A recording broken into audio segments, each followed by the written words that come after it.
Hare Krishna, dear devotees, it's Chandra Vadna Chaitanya Das, and welcome back to the Bhakti House. So I just wanted to do a kind of a quick video to just kind of walk you guys through some of the things that we've been up to lately. One thing that I can report to you guys is that we finally got our mantra cards. We've been working on trying to get these for a little while, and we did get up a little bit of money to get them, and they'll be very useful and all. You won't be able to see the actual too much on this, because the text will be backwards because of the camera and everything. But hopefully you can see it and make sense of it. But we've got the Bhakti House, and then we've got the Maha Mantra, and then we've got kind of what the Bhakti House, some of the activities that we do here. And then we've got the website that people can get more information from, as they like. The interesting thing is that we actually have a picture. You probably can't see it too well on this, I don't know, of the Bhakti House behind the text.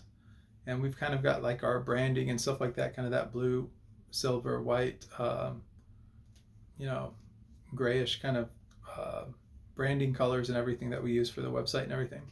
So that's one thing that I can report to you guys. Another thing that I'd like to report is we got the locks in for the doors. So we'll have an office door lock and stuff with like a numeric keypad that administrators and stuff here at the Bhakti House will be able to enter and take care of whatever mundane city tasks and things that they need to take care of as well. And then we'll have a lock on the outdoor that kind of the inner circle of people that come here all the time regularly will be able to punch in an access code and then get access to the building. That way, it's not so dependent on the few of us that have keys to the property. To be able to stay here on site all the time and then let people in. If I'm out doing book distribution and a devotee comes by and wants to come in and pray, that devotee should be able to come in and pray, in my opinion. So, or if they want to come in and take prasadam, maybe they're on lunch break and they're coming in for the lunch period, they can come in and get prasadam and either take it with them back to the office or wherever the job site is. And that's something that we want to be able to provide and give service to as well. It's real important to us to continue to give to the community and to give to the devotees. And and prasadam is really important for consciousness, Krishna consciousness. So those are two things that I wanted to kind of share with you guys. Another thing that I'd like to share is that we finally got the tripod in as well. And so I'm actually using it now as I record this video. It makes things so much simpler. And I'm able to sit down and then just kind of have a natural conversation and whatnot with my phone instead of having to go to the laptop and and do it that way. And what else was I going to share with you guys? There was something else I thought to share with you guys as well. Not sure what that was. I really just wanted this to kind of be a kind of an informal. I do want to say, today is where we celebrated Jagannath Mishra. It's kind of the celebration for that. And this always happens the day after Guru Purnima. And that was, Guru Purnima was yesterday. And Guru Purnima is actually the celebration of Sri Chaitanya Mahaprabhu's advent, or his birth into this material planet called Earth, So he came about, roughly around 500 years or so back. And he was the golden avatar of Krishna, and kind of to get the experience of what it was like to be a devotee, someone like Radharani, and that therefore you get kind of Radharani's golden form in the body of Sri Chaitanya Mahaprabhu. So anyway, I hope that if you guys haven't had an opportunity, I've actually put together some blog posts on the website, which I'll probably post this video to as well, but for both today's Jagannath Mishra celebration, I wrote something nice for you guys for that. If you want to celebrate, kind of in your own unique way, you can do that. And in a way, by just going through the blog posts and stuff and connecting with us, it's like we're kind of celebrating this together as well. I really like that kind of idea. And then also for Guru Purnima, we have that blog post as well. If you want to go through and read some of the Shastra, you get some information, some backstory, and put a little bit of time and energy into that for you guys as well.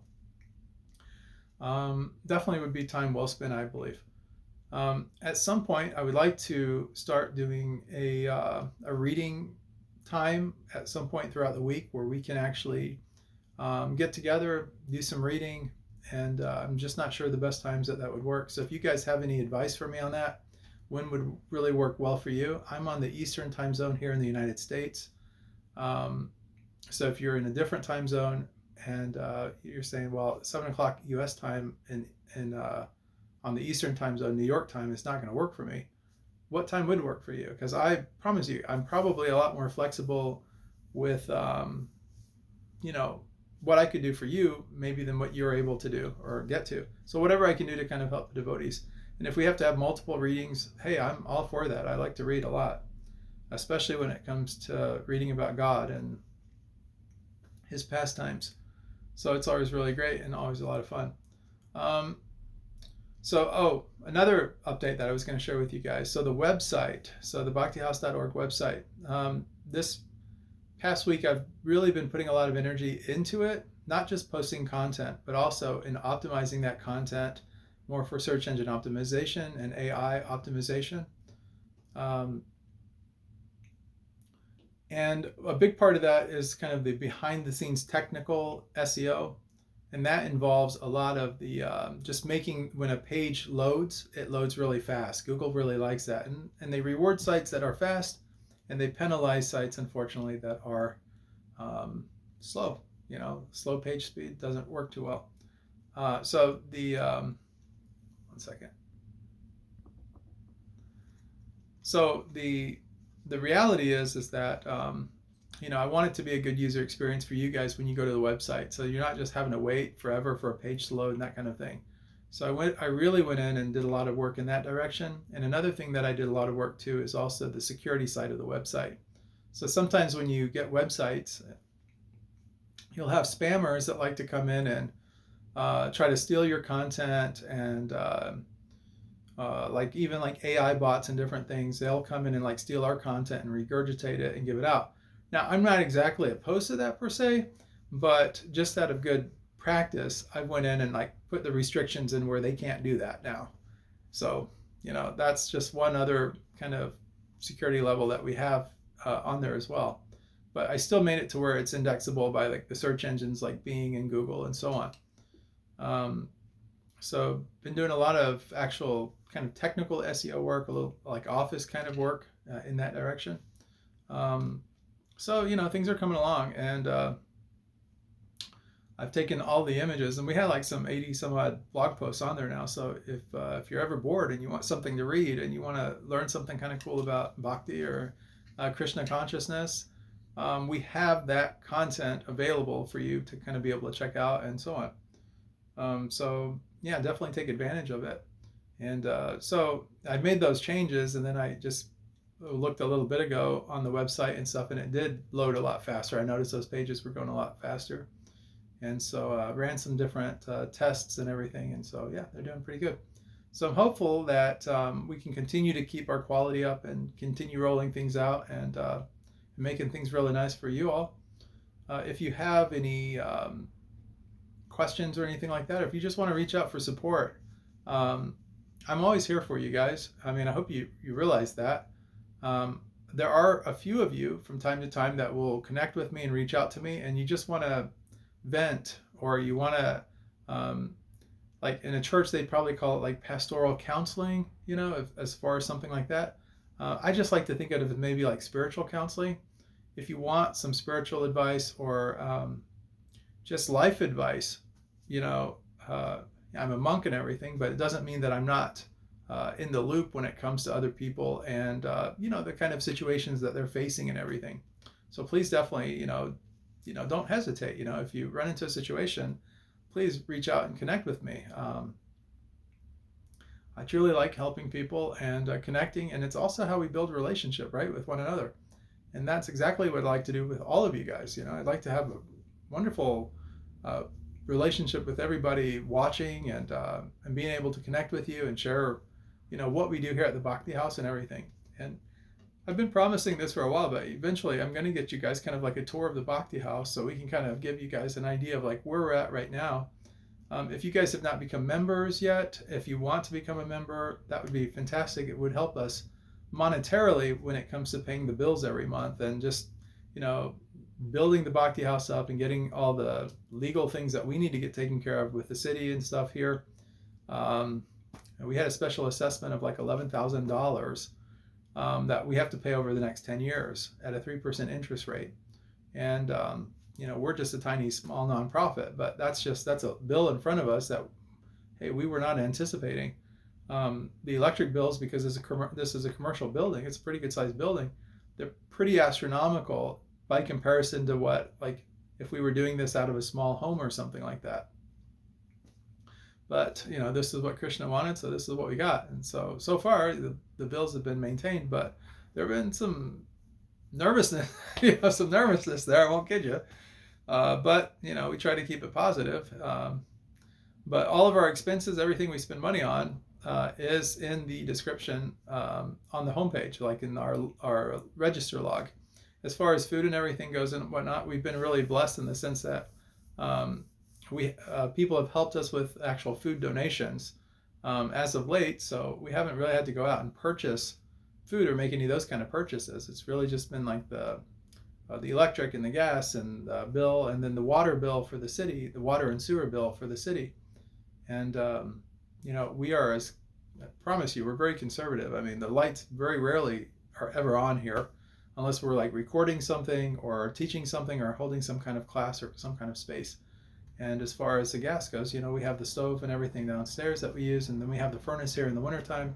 And that's really one of the reasons why these bills have been so high, is because of the just needing it to keep the pipes from freezing and everything up here in such a cold climate here in Michigan. So, okay, devotees, I think I've kind of talked enough tonight, so I guess I'll leave it there. But I hope you guys have a really good celebratory day.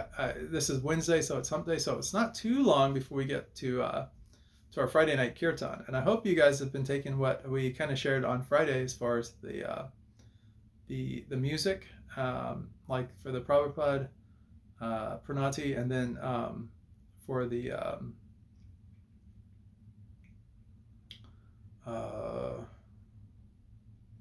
other Mahamantra. I'm trying to think. My brain is not functioning. It's a little bit late. Time for my rest, actually. So hopefully you're learning those two tunes and you've been practicing them nicely, and hopefully you can remember those a lot better than I'm remembering names at this time. I guess my brains get a little cloudy, but just forgive me and kind of overlook me. And but anyways, life's been pretty good. These mantra cards are going to really come in handy, because when I go out distributing books, I like to teach people the Maha Mantra, and it's a lot easier if they can actually see it and pronounce it that way than trying to follow me going through the motions. And then they can also take it with them and remember it. So it's kind of really nice and really important in that respect. So thank you everyone for your donations and for your support and help. And again, if you haven't become a member yet, our bottom layer, I think, is around like $15 a month. It's not that much money. If you're not in the US and that seems like an exorbitant amount of money to you or something like that, there's also the option just to give any kind of donation. So, I mean, it doesn't matter how much or how little it is, something is appreciated, anything helps, is the point. So it's not like we're not doing money grabs here or anything like that. We're just we built those tiers to kind of give,